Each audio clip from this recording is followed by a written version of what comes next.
গল্পটা একটু অন্যরকম। প্রতিটি মেয়ের মতো আমিও এক বুক স্বপ্ন নিয়ে আমার বাসর ঘরে বসে আছি, আর তখনই সে আসে। আমি একটু লজ্জা পাই, কিন্তু ওর বলা কথাগুলো শুনে আমার সব স্বপ্ন ভেঙে চুরমার হয়ে যায়। অবাক হয়ে যায় আমি। ওনাকে এই বিয়েটা করেছে শুধুমাত্র প্রতিশোধ নিতে। সে কখনোই আমাকে ভালোবাসতে পারবে না। আমি তো বুঝতেই পারছিলাম না কিসের প্রতিশোধ, আর কেনই বা ভালোবাসতে পারবে না সে আমায়। একটা সংসার শুরু হওয়ার আগে এভাবে ভেঙে যাবে। জানি না কি অন্যায় করেছি আমি, তবে হ্যাঁ, যেই বিয়েটা আমি করেছি তাকে মিথ্যে হতে দেব না। এই ভেবে ওর সব জামা কাপড় গুছিয়ে ওখানে সরি লিখে রাখি, কিন্তু তাতেও তার মন গলে না। একদিন ও অফিসে গেছে আর আমি ঘর গুছাচ্ছি, তখনই আমি দেখি একটা ডায়েরি বেশ গোপনে রাখা। আমি ডায়েরিটা পড়া শুরু করি। সেখানে লেখা ছিল, প্রায় 3 বছর হয়ে গেল রোজ তোমাকে দেখি আর ভাবি আজ বলবো যে তোমাকে আমি কতটা ভালোবাসি, কিন্তু মনের মধ্যে অজানা এক ভয় কাজ করতো। তুমি কিভাবে রিয়াক্ট করবে? তুমি কি সত্যিই বুঝবে আমার মনের কথা? কিন্তু এভাবে আর না, আমাকে বলতেই হবে আমি ওকে কতটা ভালোবাসি। তাই সেদিন মনে অনেক সাহস নিয়ে ওর সামনে গিয়ে দাঁড়াই। তোমার সাথে একটা কথা ছিল। কি বলো?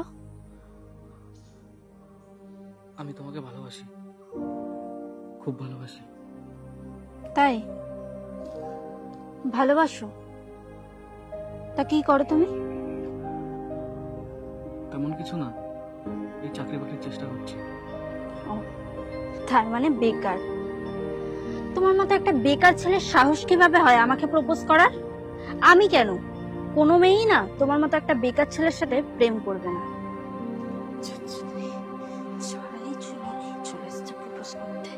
ও সেদিন শুধু আমাকে অপমান করেনি, অপমান করেছিল আমার পবিত্র ভালোবাসাকেও। ওর ডায়েরি পড়ে আমি বুঝতে পারি আমি কতটা অন্যায় করেছি ওর সাথে। আমি ওকে ফোন করি, বলতে চাই, আমি তো চেয়েছিলাম যার সাথে আমার বিয়ে হবে আমি তাকেই ভালোবাসবো, তার আগে কাউকে নয়। এটা কি আমার ভুল? কিন্তু বলতে পারিনি। এখন আমি জানি ও কেন আমার উপর রেগে, তাই ওর এই রাগ ভাঙানোর দায়িত্বও আমার। ও বাড়ি এসে বেল বাজাতেই আমি ছুটতে যাই দরজার কাছে, ওর কাছ থেকে ব্যাগটা চাই, কিন্তু ও আমাকে ইগনোর করে পাশ কাটিয়ে চলে যায়। আমিও মনে মনে বলি, তোমার এই অভিমান আমি ঠিক ভাঙাবো। রাতে যখন ও বালিশ নিয়ে অন্য বিছানায় যেতে চায়, আমি ওর হাত টেনে ধরে বলি, এখানেই শোও। ও আমার হাত ছাড়িয়ে চলে যায়।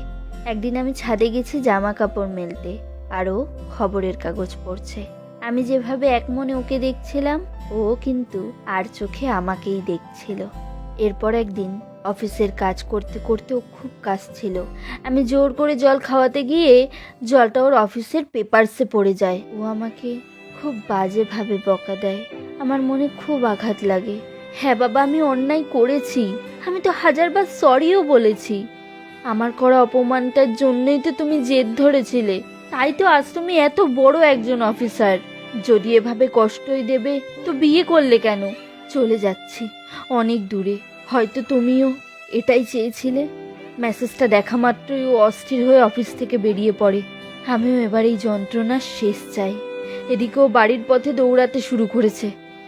বাড়ি এসে আমাকে ওভাবে দেখেই ও কাঁদতে থাকে আর বলে ও আমাকে খুব ভালোবাসে, ওর ভুল হয়ে গেছে। তখনই আমি চোখ খুলে বলি, আর আমাকে কষ্ট দেবে না তো? তাহলে কিন্তু এবার সত্যিই।